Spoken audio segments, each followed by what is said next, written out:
48 square feet. If you're writing down everything, you won't have any problems on answering your questions. The way some of you are doing is you're not writing anything. You're trying to, oh, I got it in my head. And you've already proved that you cannot do this in your head. These are not meant for in your head. It is meant for you to sort it out. You're in training. Number 6, a square. What do I know about a square? All sides equal. Has a perimeter of 12 centimeters. P equals side plus side plus side plus side, or I have 4 groups of side, 4 times S, and an area equals 9, which is length times width, or side times side. Use the ruler provided to measure the line. Okay, this is the ruler that you're going to be provided. So, to the nearest centimeter, which line segment could represent it? So I'm going to draw my square because I know all sides are equal, and I know that that's not, but all sides are equal, but you're going to do your very best. Because right now I'm kind of going through and rushing it through. All right, so here's my centimeters. The state of Texas wants to know, do you know the difference between a centimeter and an inch? And yes, you do. So I'm going to measure here, and this is going to measure about 4. This is going to measure about 9. This is going to measure about, it looks like it's going to be 8. And this is going to measure about 1. Okay. All right, so now I'm going to put the first one here. If I'm going to add my 4 plus 4 plus 4 plus 4, I have 1, 2, 3, 4 groups of 4.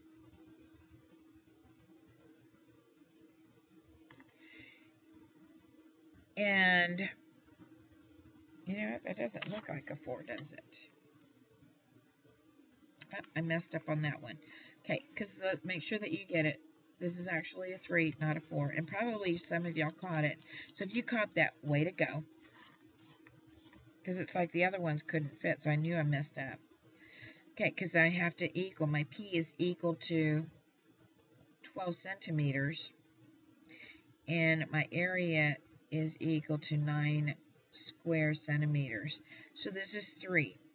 So if this is 3, 3, 3, 3, if I added those up, if I have 4 times 3, 4 sides times 3, that equals 12 centimeters. Okay? If I have my length times my width, well, I have 3. This is area. This is perimeter.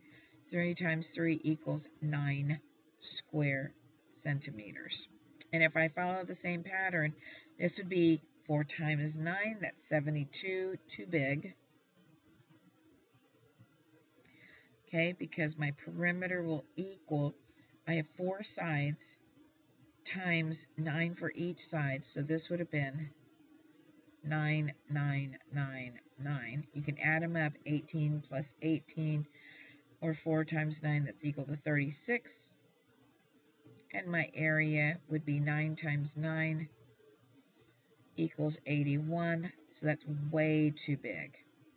Same thing with my 8s. If I cross those out, can you see that there? And I put my 8s here, or you can draw another square. Put your 8 here. My perimeter is to add all the sides, 8 plus 8 plus 8 plus 8, or 4 groups of 8 equals 32. And my area is equal to length times width, which would be 8 times 8, and that equals to 64. This is too big as well. And this was 1, so if I had a square, all sides were 1, my perimeter would be 4 times 1, because 1 on each side equals 4, and my area will equal 1 times 1 equals 1. This is too small. So the best answer for this, then, if you can see that, See, I put the ones. So I just went ahead and started making individual squares because I think that'll be easy for most of you instead of crossing out, because I think that would be more confusing. And here, just to show you about the 9s. And then this one here we will leave with the 3s. So the best answer for this one is A. Okay, we have 3 more problems left. Let's come over here. A set of ordered pairs are shown in this graph. Okay, really easy. You're going to use this table. Again, your X is here. Marked it there. Your Y is there. Here's what's going to happen. On your STAAR paper or any test paper, if the graph is there, most of them will already have it labeled. Use the information that's given if you get yourself confused. It's X, I would put first and then second. So you can either write walk and then climb, or crawl, then climb. But you got to walk first and then you can climb. Or you got to crawl before you stand up and climb. Okay? So this is X and this is Y. So I'm going to go to my first one. And it says I got to go to 1 and then climb up 2. Well, that's where this would be right here. So right there, that's not even there. So I'm going to cross that out. Next one says I needed to go to 2 to 1.5. Well, that would have been here. And that's not right at all, because it's 2 and 1. Okay, so this one right here, C, because that's not right. C is I'm going to go to 2 and then to 1. That's right. I go to 3 and then to 2. That's right. Then I go to 4, then to 3. That's right.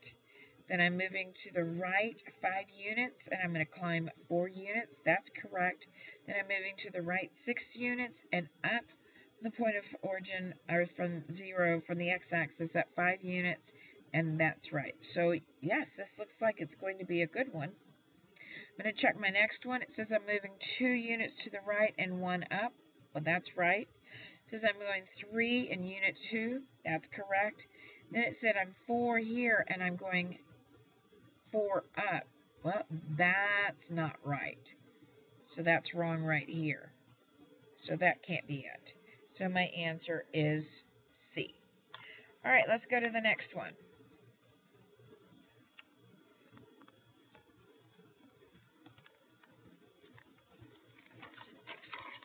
Okay, number 8.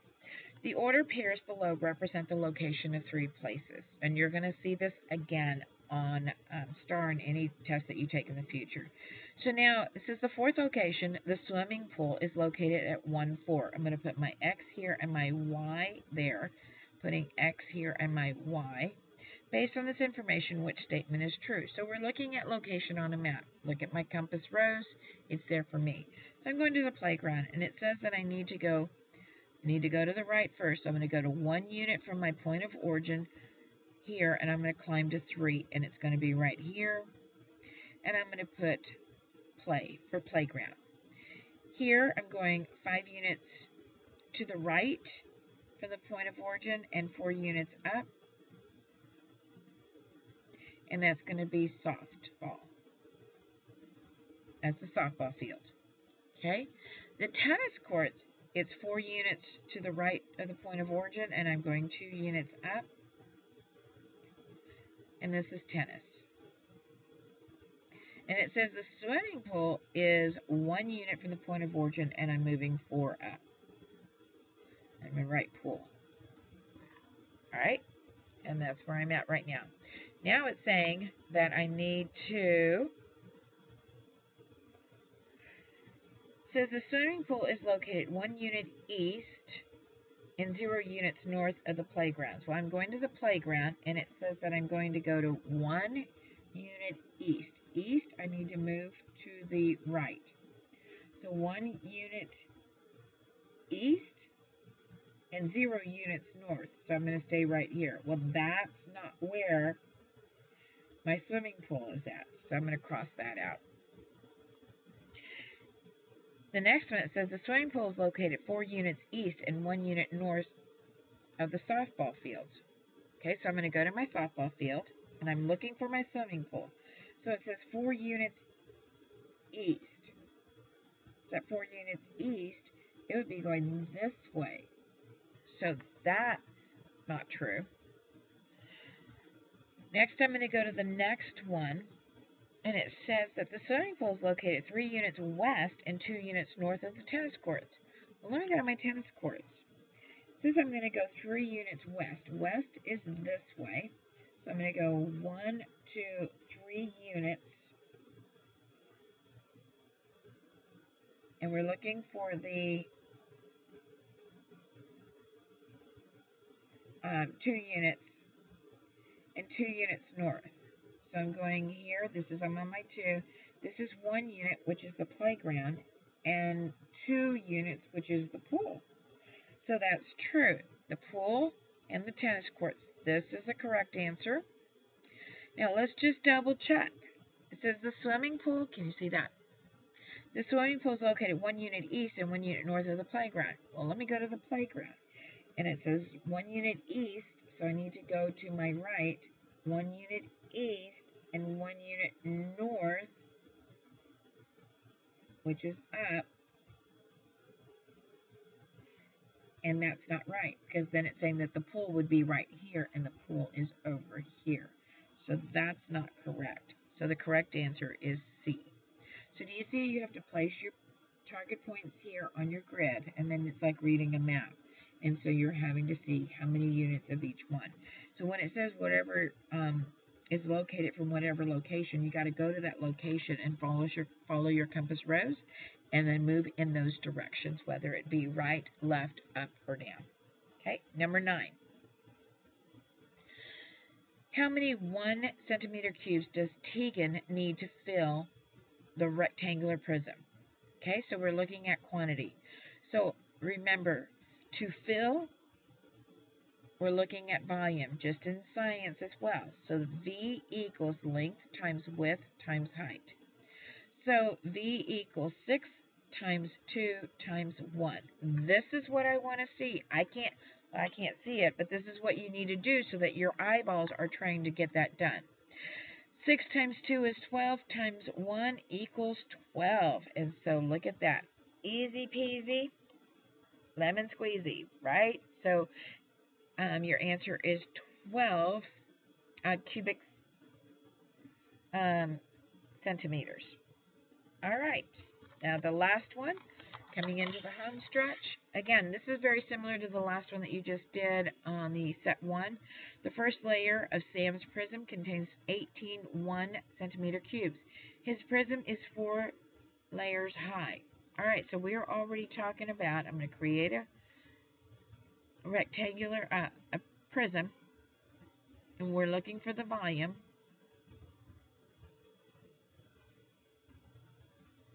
We found the base,